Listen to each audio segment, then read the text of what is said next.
আমার হাত পাও ভাঙলো, বাঁধার পরে যেরকম মার সেরকম খুশি, যেরকম খুশি আমার তল পেটও লাগতে দিতে, আমার সিলি বাইরে গেছে। কেন দীপজল ভাই আমার শরীরে অ্যাসিড মারলো, হুকুম দিল? এই বিচারটা আমি 10-17 কোটি মানুষের কাছে আমি এই বিচারটা চাই। কিসের জন্য ন্যায় বিচার চান? কি হয়েছিল সেই সময়? আমি 2 তারিখে গাবতলী যাই গরু দেখতে।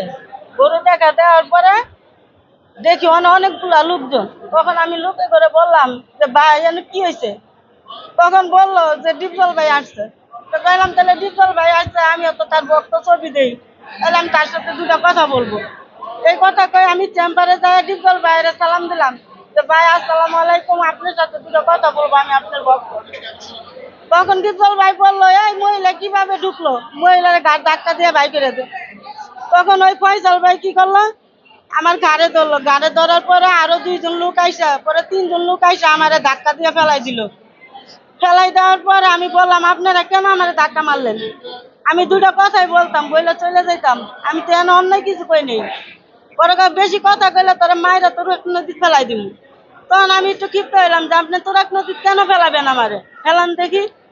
তখন এই কথা কওয়ার পরে বলতেছে যে হ্যাঁ এইভাবে কাজ হবে না, হ্যাঁ ধরার পরে এই কথা কওয়ার পরে 10-15 জন লোক নিয়ে আসলো। নিয়ে আসার পরে আমার হাত পাও ভাঙলো, বাঁধার পরে যেরকম মার সেরকম খুশি, যেরকম খুশি আমার তল পেটও লাগতে দিছে, আমার সিলি বাইরে গেছে। এরপরে লাঠি দিয়ে হাইরা পরে ফয়সালা কইতাছে অনেক একটা গেলান আছে ছোট, এই গেলানটা নিয়ে আয়, ওর জন্মের একটা শিক্ষা দিয়ে দে। তখন এই গেলানটা নিয়ে আইসা পরে হাত পা বাঁধা ছিল, আমি কিছু করতে পারি না। পরে পিছন দিয়ে আমার ডাইলে দিছে, ডাইলে দিয়ে আইরা পরে কয় কি যা জন্মের শিক্ষা হয়ে গেছে, ওরে ছাইরা দে।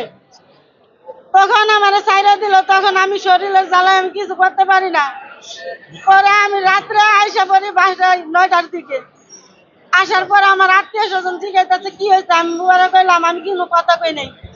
না কথা কইয়া পরে আমি অনেক ঘুমাই গেছি, আমার যেন বড় বড় ঠোয়া উঠছে। সকালে উঠছে দেখি এই যে আমার হাত পা বাঁধছে, এই যে আমি ভিতরে, ওই যে ঠোয়ালা ছবিটা ওই আমার ওই আপার কাছে। এরপরে সকালে উঠছে দেখি যে বড় বড় ঠুয়া আর পানি পড়তেছে আর দুনিয়ার খাইতেই যাচ্ছে। এই খাওয়ানোর পরে আমার বাসার নিচে যে বাড়াইতে থাকে হেরা আর আমার স্বামী আর আমার মা বাবা সবাই মিলে ঢাকা মেডিকেল ভর্তি করা, 3 তারিখে ভর্তি করা। পরে 3 তারিখে নিচে থাকি, 4 তারিখে উপরে তুলে। পরে আমি 11 তারিখে ছুটি পাই। 11 তারিখে ছুটি পাইলে আমি 12 তারিখে মামলা করতে যাই। মামলা করতে গেলে পুলিশ আমার মামলা নেয় না। এরপরে আমি ঘুরে আসি। আসার পরে রাত 8টার দিকে ফয়সাল আমার হুমকি দেয়। পুলিশ আমার একটা নাম্বার রেখে দিছে, এই নাম্বারটা আবার ফয়সাল বাইরে দিছে। ফয়সাল বাইরে দিলে রাত 8টা বাজে আমারে ফোন দিছে। ফোন দিয়ে বলতেছে এই তুই মামলা টামলা করতে কেন যাস, তুই এইসব বাদ দে, আর নইলে তুই যদি চাস তাহলে তোর ওয়াল ফ্যামিলি তুই ফেলাই দিবি, তুই কিছুই করতে পারবি না, তুই এখন ডিপজলের ক্ষমতায় কিছু তুই জানোস না। তখন আমি কইলাম আমি লেজ্জ বিচার চাই, যে আপনি কি পারলে করেন। পরে এইটুকের মধ্যে আমি আসছি।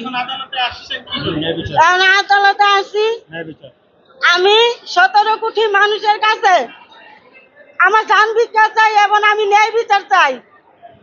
এবং আমার শেখ হাসিনা খালেদা জিয়া, আমার খালেদা জিয়া মা জননী, আপনার কাছে আমি বিচার চাই।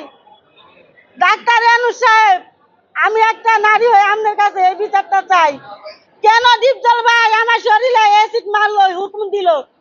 এই বিচারটা আমি 17 কোটি মানুষের কাছে আমি এই বিচারটা চাই।